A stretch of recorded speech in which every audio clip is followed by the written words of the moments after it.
Good evening, everyone. Welcome back to another episode of Daily Battles. First off, thank y'all very much for spending your time and listening to everything. I've had nothing but positive comments and remarks about the topics and the things that we've been sharing, and just letting everybody out there in the world, the podcast world, the military world, the world in general, know how PTSD affects everybody. The outcome of it, how it's ruined people's lives, how it's just been a horrible disease that has really impacted a lot of our heroes' lives. The guests that we've had before, like I said, they have shared, very, very in-depth stories about their life. And one of them has even personally told me that, these episodes on the podcast of Daily Battles actually helped him come out of that closet. So it's definitely, making a major impact on the world. But tonight, our guest, I'm very, very excited to have her on. She is a movie producer, has a background in the medical field, and also a lot of knowledge firsthand dealing with PTSD. So tonight, our guest, she's the CEO of Deathstalker Productions. Everybody, welcome Krissa Pearson to the show. Hi, everyone. Hey, Krissa, how you doing? Hey, Billy, how are you doing? I'm doing great. Good, good. First off, thank you very much for taking your time to be on the show.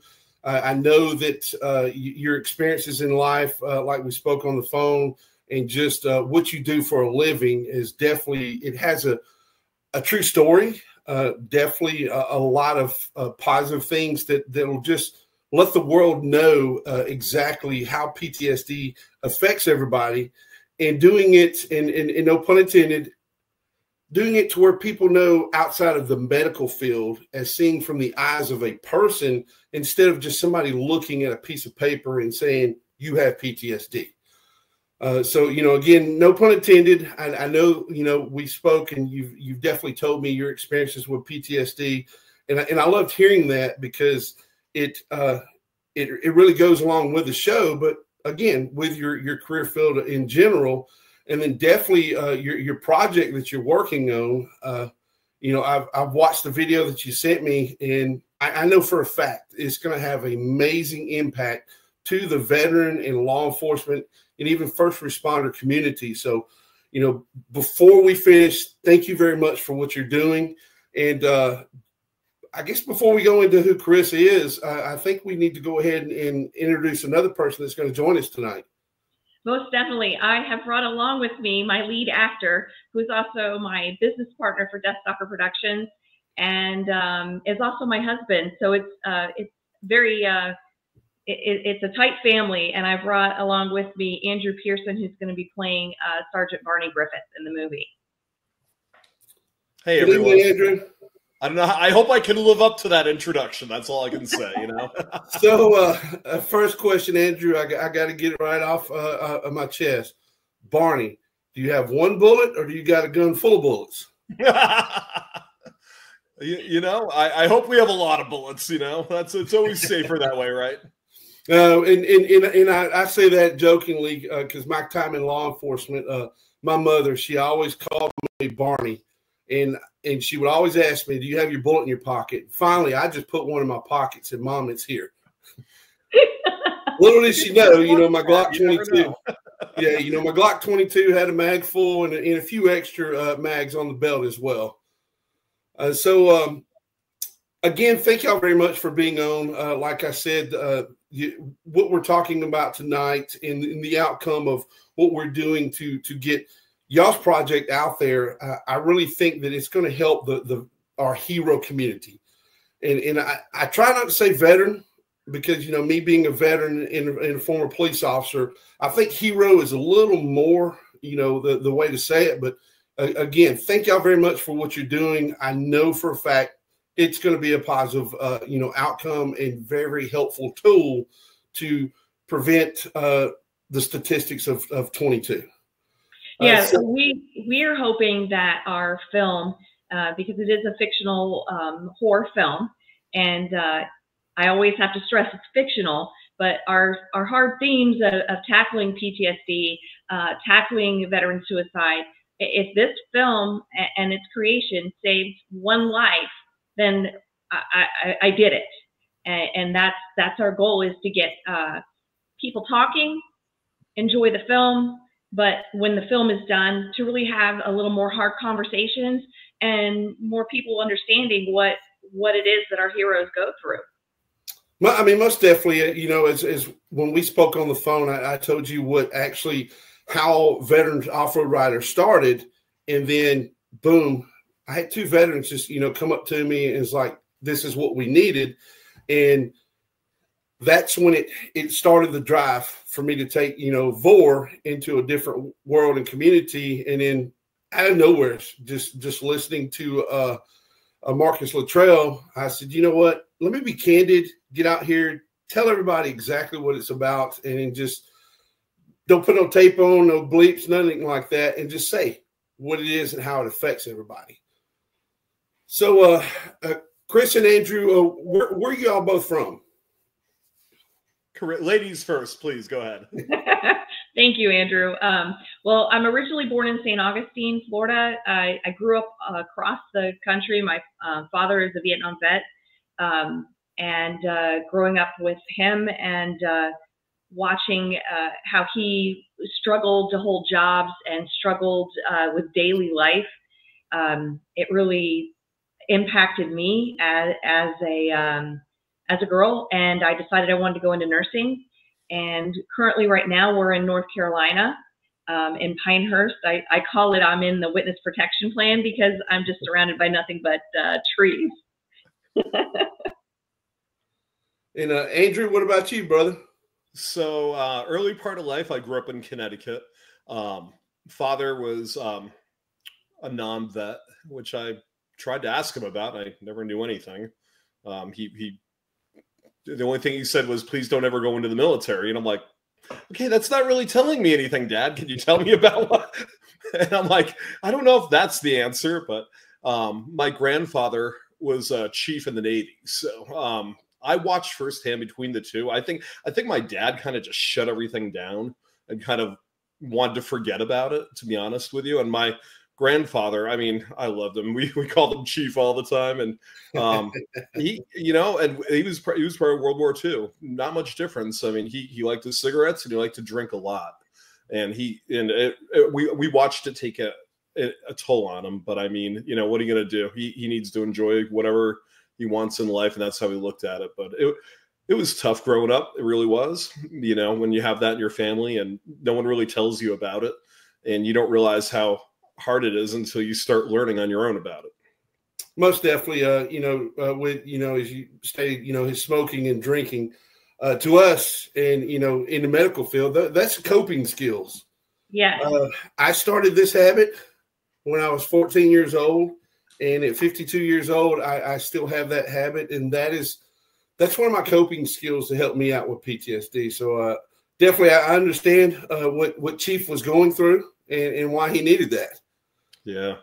He's a good guy. Oh my gosh, my dad's a good guy. Chief was a good guy. You know, it just, when you watch it firsthand, and my grandmother never understood. She's like, he's got to stop drinking. I'm like, I'm 14 years old going, I don't think that's the best idea in the world. It's not going to help him, you know? Right. And he would hide liquor. I mean, we go in the laundry room, liquor bottles hidden, you know, we'd go someplace else, liquor bottles hidden. And, you know, as a teenager and a kid, you're like, you know what? And you never knew. I mean, I didn't hear a lot of stories except for, you know, some days on the submarines and things like that, which I thought was really cool. And I'm like, you know, you don't really hear much more, if that makes sense.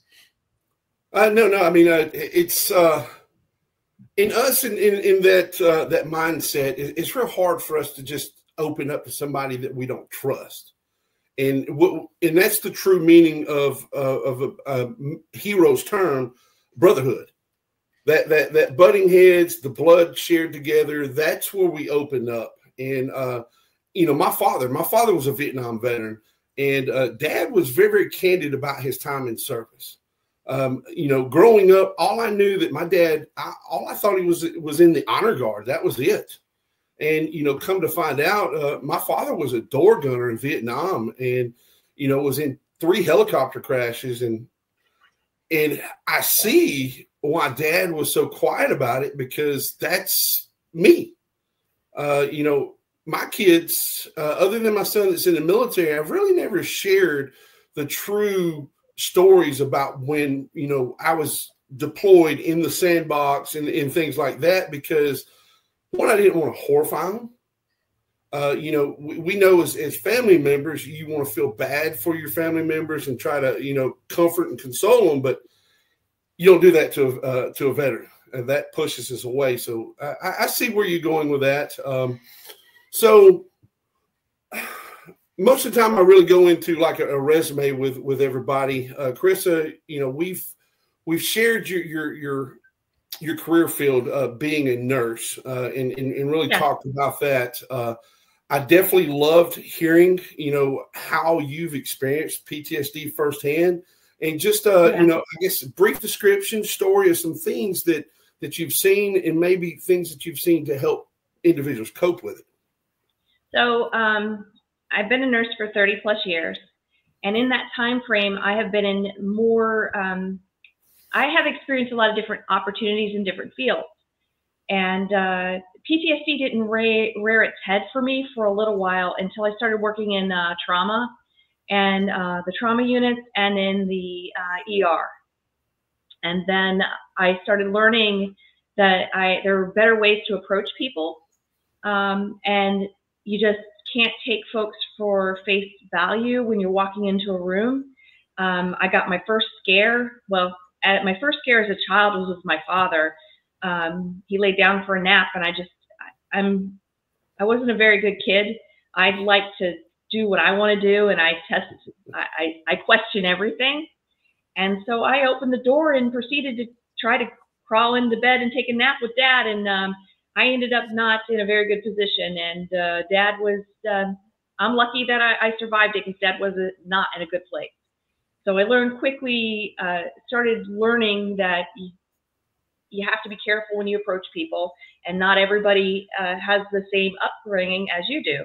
So when I was working in the ER, I started seeing young men coming in, and they've had their traumatic breakdown. And we had, for example, we had a young man come in off the ambulance, and he was in for what we call a psych hold, because he just was, the demons were getting to him, is what he kept telling the doctor. When I came in to assess him before the doc got to get to him, you know, he just was not approachable. So you learn to just stand there. And so what I did was I just stood there and just stand and be quiet. And when they're ready, they'll talk to you. And the physician just wanted to just write the paperwork and get him upstairs. And I just waited. I didn't move him. I waited because I wanted to hear, and I wanted to understand. And he finally explained his processes. You know, he's went to the VA, he's went to meetings, and they're not helping.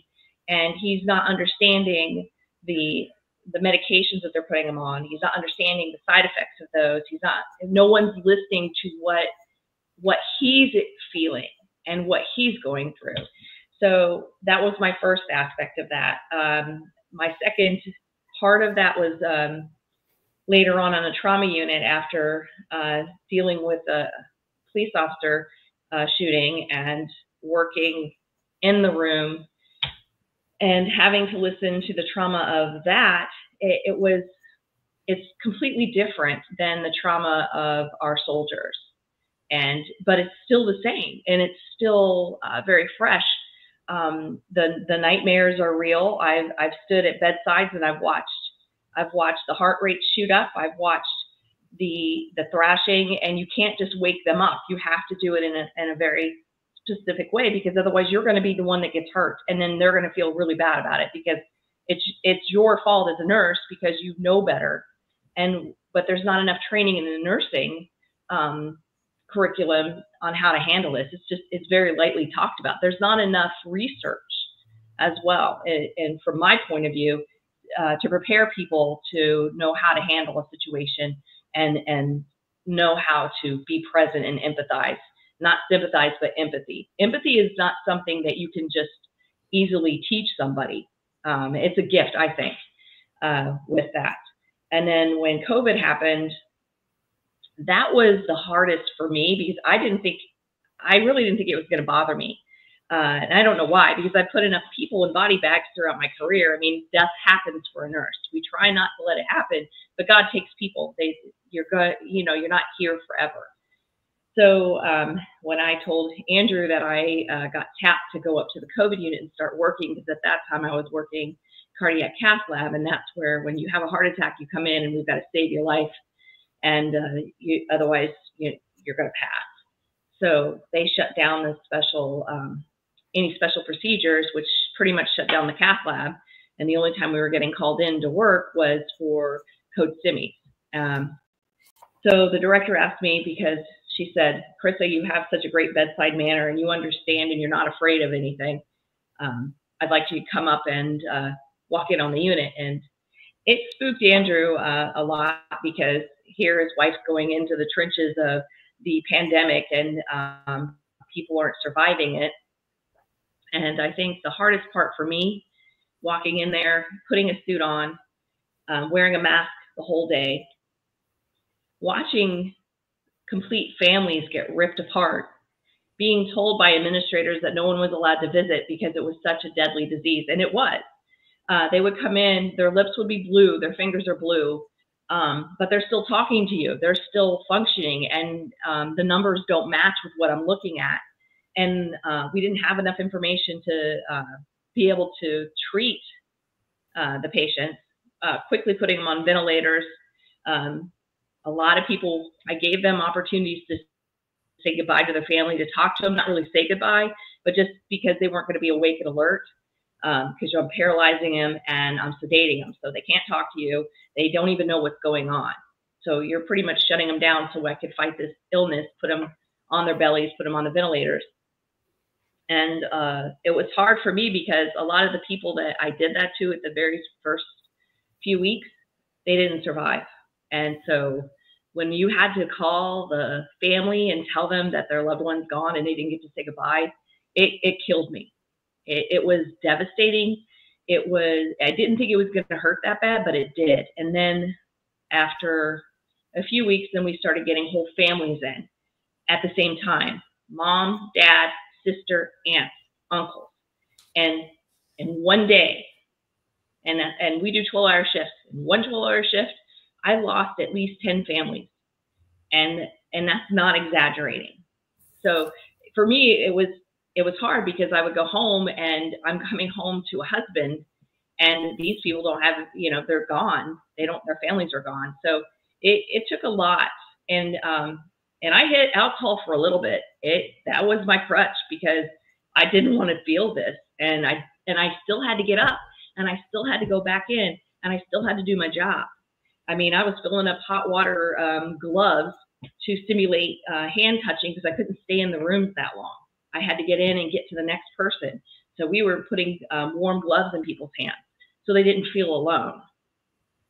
So it was intense. And I still have moments where I wake up and I wonder if I'm still in that.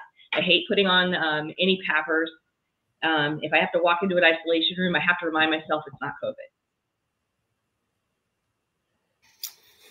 And I mean, before we go into the coping skills with that, Andrew, being her husband and being there on her side during this whole situation, I mean, naturally we know that it affected you mentally, but I guess with the secondary stress, disorder as well, did that affect you in that sense of term as having almost like the secondary effects of PTSD?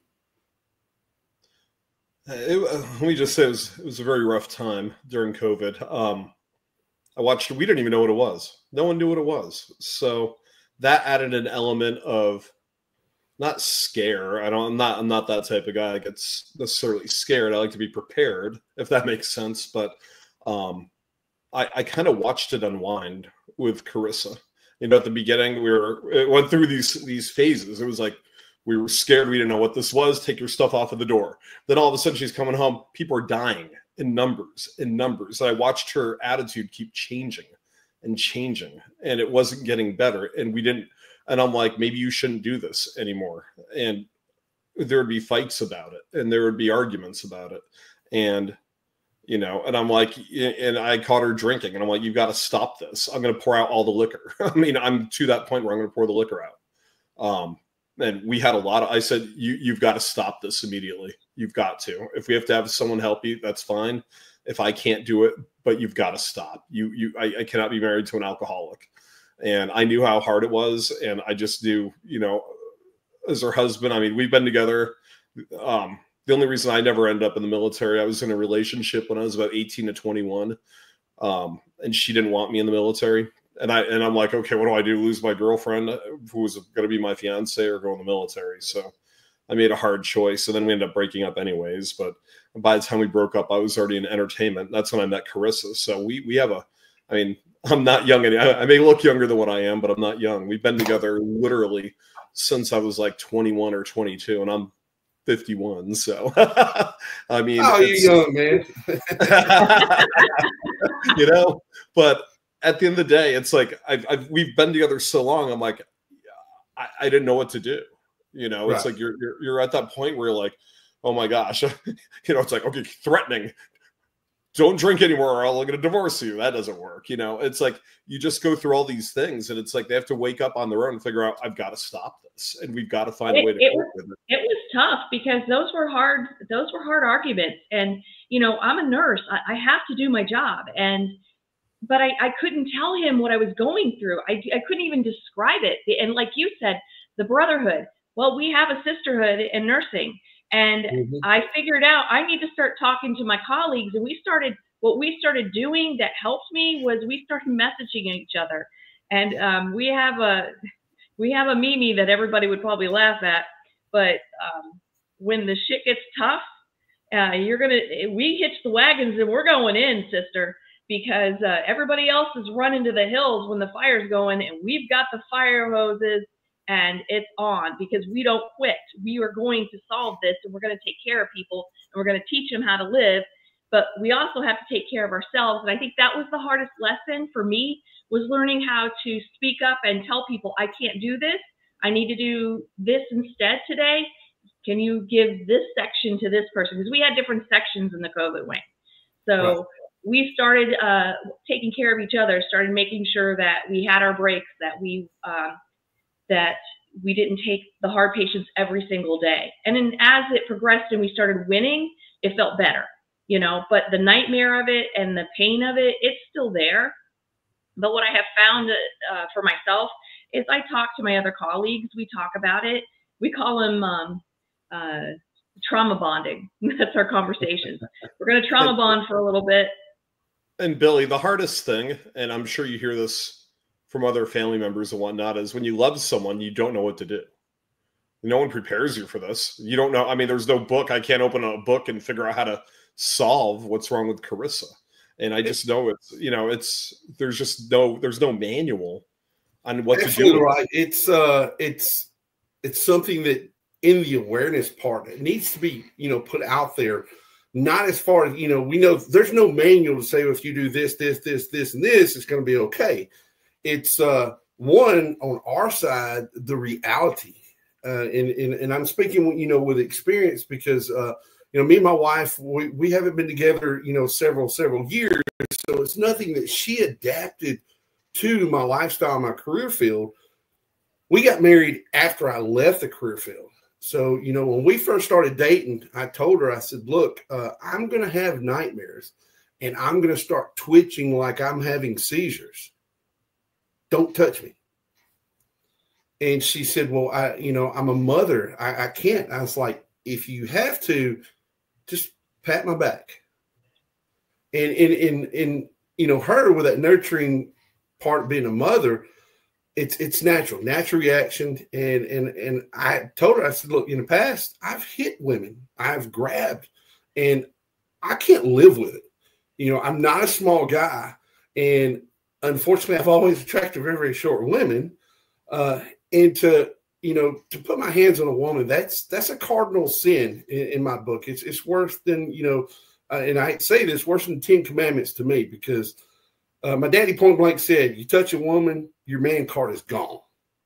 And being from Alabama, those are things that we live by. So definitely, you know, Andrew, and Chris, it's a good point, because there has to be something as far as just opening up and telling people, you know, hey, not only is the awareness there, but there's certain things that you know, we've seen through experience to how you deal and cope with it. And then fast forward to the coping. So first off, as a couple, what did y'all do to really cope with this, to make that, I don't want to say bond get tighter, but to make everything from the problems that, you know, that affected you, Andrew, and for you, Carissa, to bond back with your husband, to give him that sense of comfort? I think you know, I want to answer that just because when she got home, we tried to make it way different. So I was like, okay, we were going to, I forgot one time I was repairing the AC unit when we lived in Florida when this happened. And we needed transistors. And I was like, okay, we're going to go to this shop and go pick them up. Oh my God, I remember this. We saw this big video game, like one of those ones from '91. I was like, wow, look at that. And she's like, I love this. And the guy was selling it for like $300. It was a real arcade machine. So I'm like, do you want it? Yeah. Okay, good. We're buying this. And we sent it home. So what we started to do was, when you go to the door, everything stays outside and you have to come in and, you know, make a conscious effort to do different things, whether it's play video games, whether it's we're watching movies, whether it's like, you know, there wasn't much open during COVID, you know, cooking dinner, going outside to our hot tub, whatever it is, we had to take baby steps with it just to try to get that off when the door came. And it wasn't easy. I'll tell you that. It wasn't. And it was just, I was like, we have to do it this way, because if not, there's no off with this, and it will go on forever, and it's going to snowball and get worse. And I said, at least when you come home, you need to start to try to leave everything. When the door goes, boink, everything's outside and you're inside. It's a whole different world. And this is where you get to have some sanctuary. And that's how we kind of looked at it. And it did help, because I love playing video games. I'm not very good at it. I had to put it to the easy level. But not only did we buy that machine, and I still have it, and it still works, and I still play video games. We also bought Mortal Kombat, and I really like, and I know it sounds really bad as a nurse, but I like to play Freddy Krueger, and I like to rip that spine out. And I just like the violent video games, because and the horror movies that's my coping. That's where I cope. And we'll go to the movie theaters, and he'll sit over there and he'll be like, shh, because I'm just busting out laughing when it's the kill scene, and you know, the blood's flying everywhere, and I'm just over here giggling because I just think it's hilarious. And he's like, "You're gonna get us kicked out of the movie theater." I'm like, I can't help it, you know. But that was it helped me start having something to look forward to when I got home, rather than just getting home, taking my clothes off, because I can't explain to somebody, and I love my husband, but I can't share with him what I'm going through, because you can't understand it. You know, the aspect that you have to advocate for your patient, but at the same time, you know, the treatment that they're getting isn't going to fix anything. And that's where I was at. And it was hard, because I just felt like such a failure. So when he helped me figure out how to shut that off, even though it still was there, you know, my pain was still there, but I was able to hit a reset button and recharge my spirit and be able to have fun, because I wasn't having fun. And so having video games and cooking crazy meals that we cooked. I mean, that man can cook the most decadent. I swear he was a Southern boy, even though he's not, because he can cook the most decadent stuff that you're looking at the table and at your waistband going, oh, we're in trouble now. Well, you know, in the coping part in military, in law enforcement, and probably even in the medical field, checking out. That's what I refer to it when me and my wife go and enjoy our hobby together. It's side by sides. We go check out.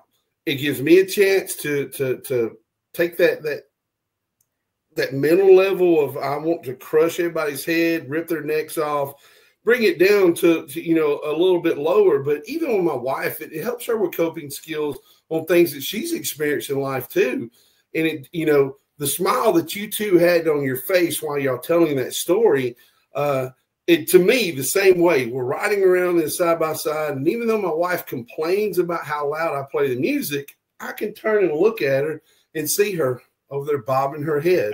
And it just, that's, you know, our coping together. So, I mean, definitely, I love hearing that, because it gives everybody out there that's listening an aspect of saying, you know, it's not only this, it's not only that, whether it's cooking food, sharing food together, playing video games, all of that. That's what everybody has to know and understand. You got to find that thing that drives you to check out, because if you don't, you're going to check out the wrong way. Yeah, and that's what I thought too. I'm like, you know, something's got to give. I'm like, you can't keep going this way. I'm like, you can't, because it's coming home and it's snowballing, and you're by yourself thinking about it. Even though I'm here, I'm not really here. I'm in the room with you, but you're not really acknowledging me. And I'm like, you've got to. It's got to be the door. Click, done. We're gonna go have fun doing. If we're cooking crazy pizza for dinner with a billion toppings, that's 10 pounds by the time it comes out of the oven, or watching movies that you want to watch that we haven't seen, or video games or something, going outside in the hot tub. We used to have a hot tub on the water in Florida, which was cool, except for the mosquitoes and frogs. But, you know, whatever it was, just to get, you know, that edge off. I mean, you deserve a rest for a little bit. I mean, it's going to be there when you go back out that door. I mean, COVID. If you could take a break for a little bit, at least, to recharge your mind a little bit. You know, COVID, I didn't experience the wide open part like, you know, Clarissa did. I was already out of, you know, public safety and military. But listening to stories, you know, from my friends and people like you, Clarissa, it's the same thing as dealing with, you know, when I was in law enforcement and we take off to a hot call. You deal with it. You don't have time to check out. Because you got to go back to work the next day, because you got to save the world. Yep. And what I've discovered, and I actually spoke about this the first time I really got up in front of a large crowd in the wrestling world. And when I started everything off, I gave everybody my resume as, you know, law enforcement and military. And, you know, I told everybody that when the world has problems, or society, we're the ones you call. Who do we call when we have the problems? There's nobody there. It's our loved ones. It's you know, it's one another. It's the sisterhood, the brotherhood. And right now, the epidemic that we're dealing with as nurses is healthcare violence, and that has increased massively. And it's scary. You walk in a room and you're wondering if you're going to go, you know, if you're going to get out of there, because you don't know what you're dealing with, because our society is struggling, and they're struggling with the diseases that they're trying to cope with. They're struggling with the fact that I may not be in the job that has been providing my family, or for example, the ICU incident that happened in Pennsylvania, where the young man lost his partner, and he just lost it, and he ended up killing a police officer and hurting the nurses. You know, and these are hard things that as a society we need to start talking about, but we also need to bring some light and start working to where we are. It just comes down to the mental health. You know, we've gotten the physical health treatments, but nobody's touching, excuse my language, no one touches the damn mental side of things. And that's where we need to start working on that. You know, it's not just here's some pills, here's some, you know, here, go hit the alcohol. That's just going to numb it. It doesn't make it better. And so that's where I feel, as a passionate movie producer, when I saw this script and Phil gave it to Andrew, and Andrew doesn't read scripts, by the way, he reads his lines.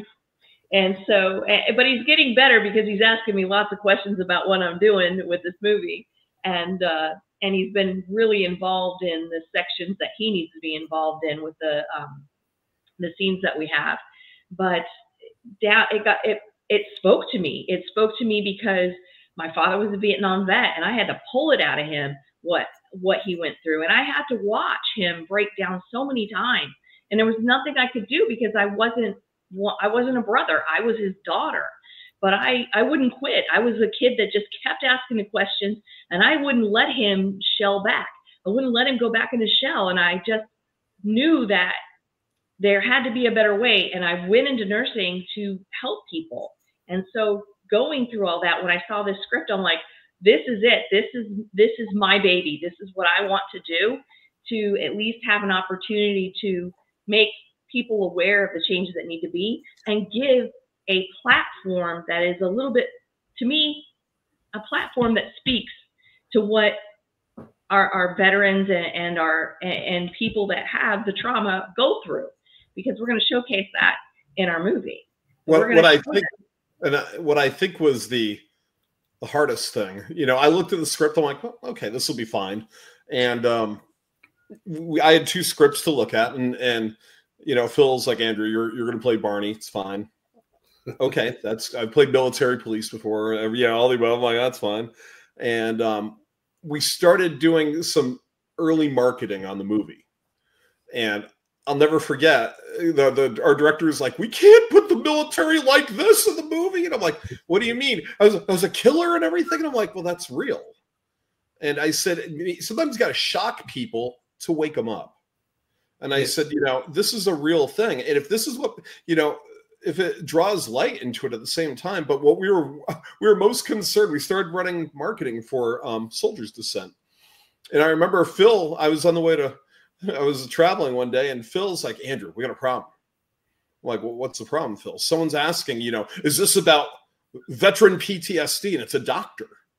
And I'm like, okay, I don't know how this is going to go down. Have talk to Carissa. And then, so they talk to Carissa, and Carissa's like, oh yeah, it is. Definitely is. Yup, it is. That's 100. Yeah, it's a slasher movie, and it's a horror movie and everything. And what was his response? It's about time someone actually brings this stuff to light. That's exactly what we need.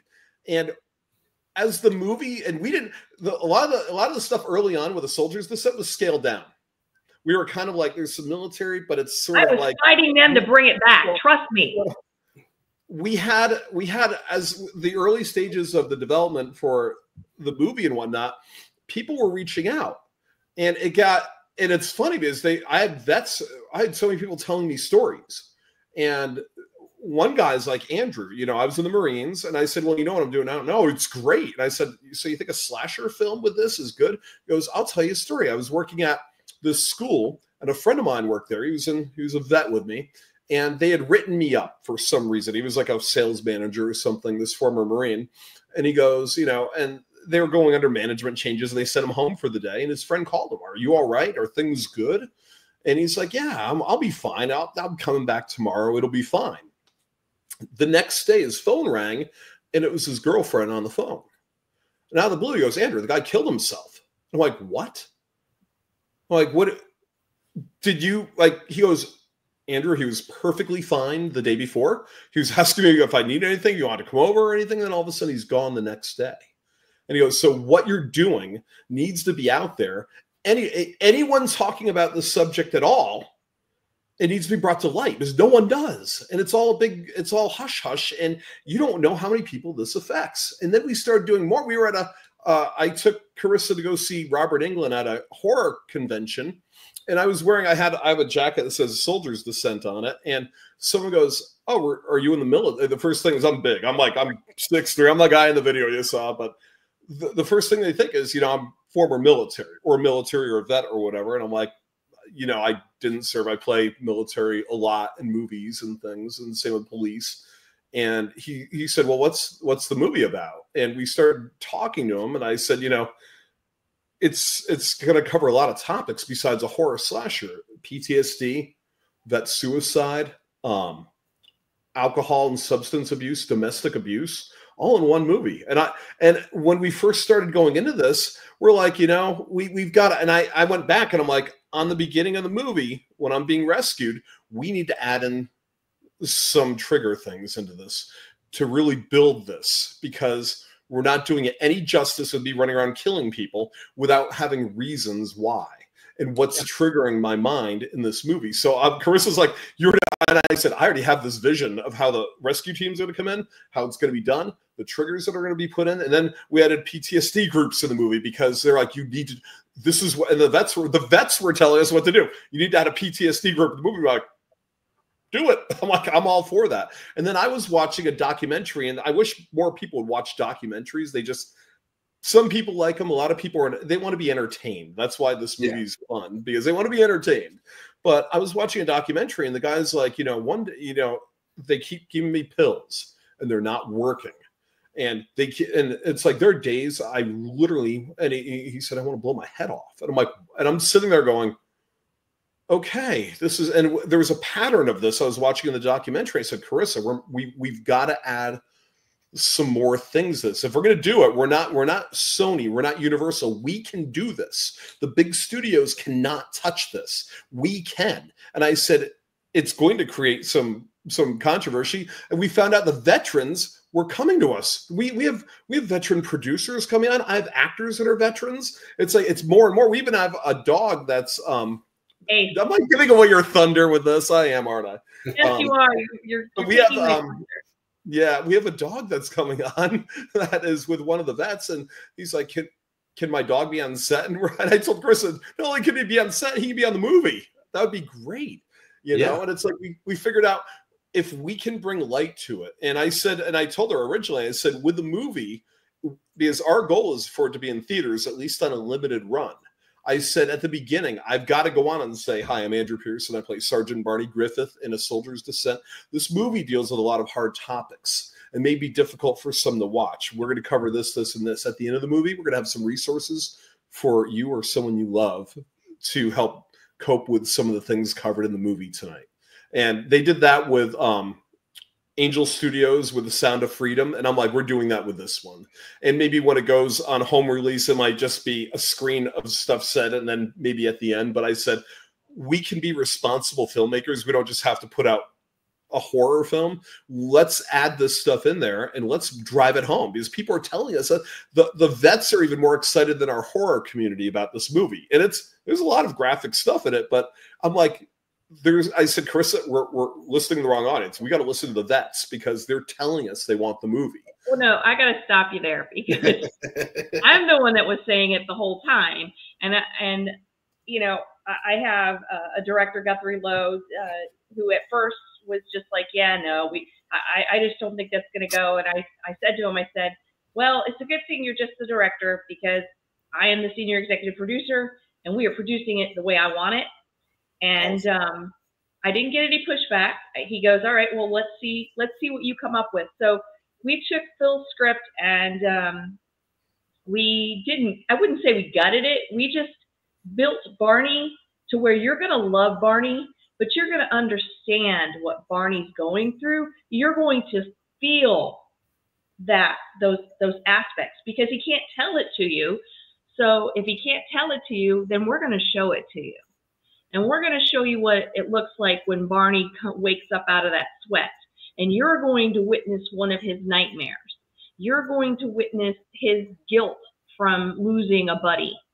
You're going to witness him you're going to feel like you're sitting next to him in that car when he decides to have a moment with a gun. You're going to see what it looks like when a friend comes up and taps the window. You're going to see what it looks like going on a date with a guy and the guy just loses it and you've never been a part of that because no one talks about it.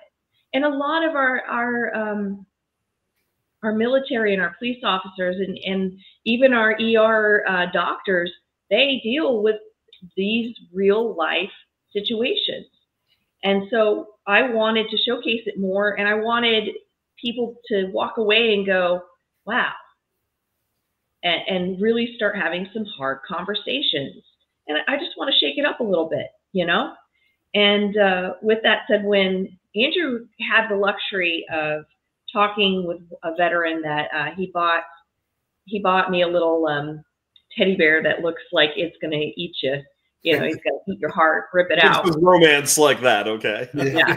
That everybody just wants to date a girl and marry a girl that just loves horror, you know? Trust me, it's not for the faint of heart. But he got to talk with a veteran who started sharing with him and sharing with him a little bit about what it was like. But as that veteran was sharing with Andrew how important this movie was, you could see it in his face. You could see it in the glassiness of the eyes.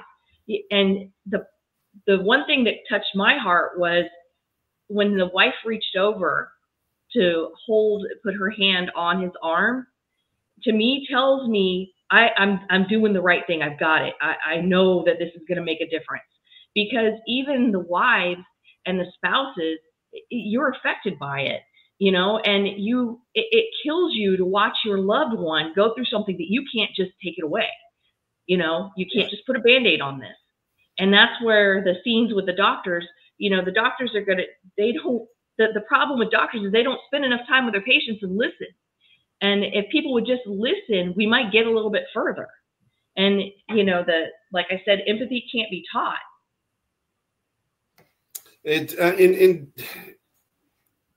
I was going to go, into introduction. Hey, just tell us about the movie, but we don't have to. I'm telling you that this right here, Clarissa, is even better than our conversation on the phone, because you spot on.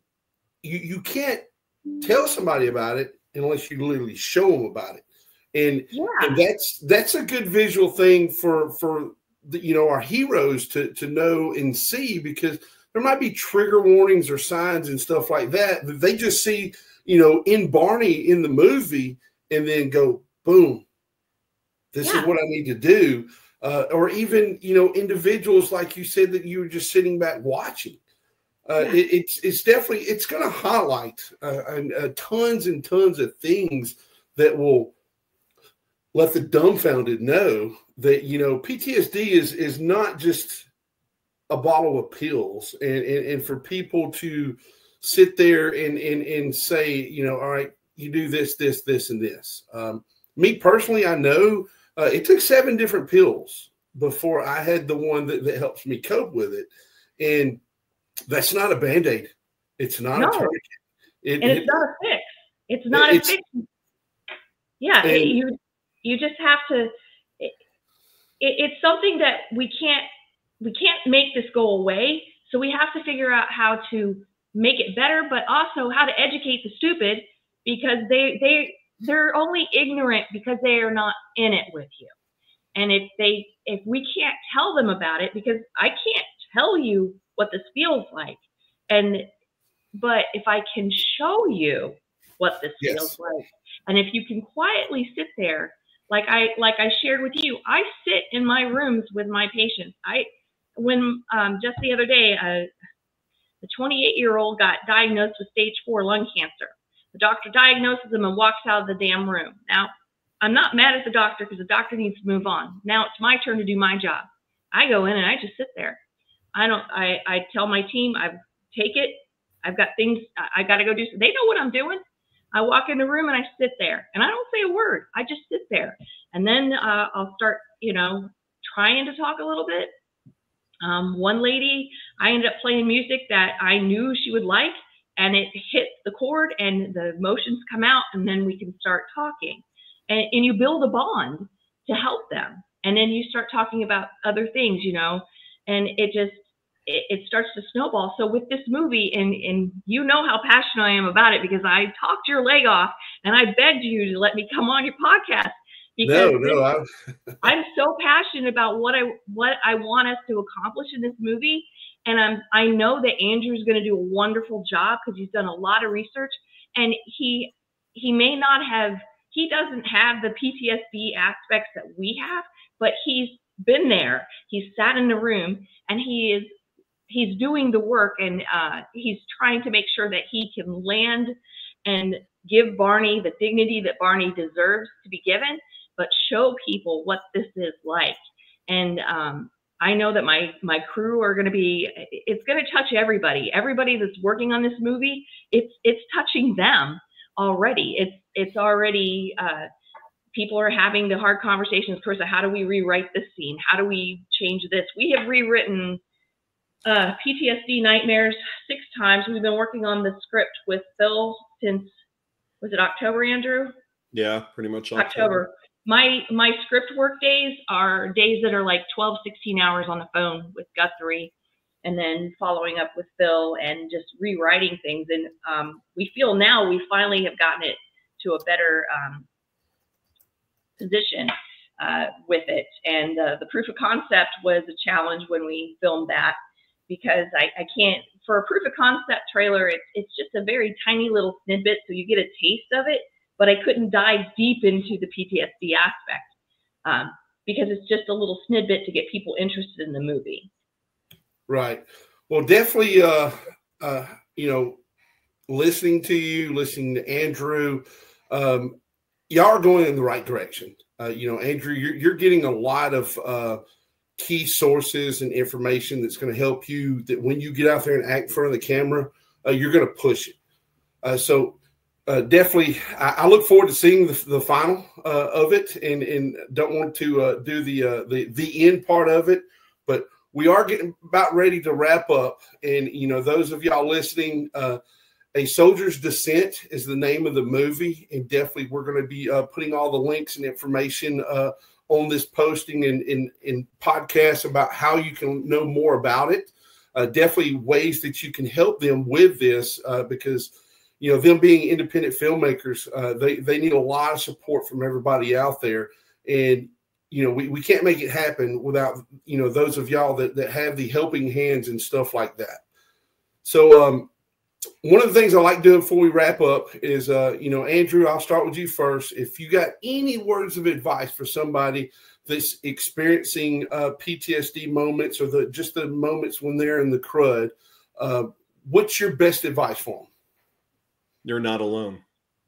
There's someone out there that loves you, whether you want to believe that or not. There's a lot of people. I've never lost faith in humanity, and I tell this to my friends all the time. I said, you know, you have to look at one little thing at a time.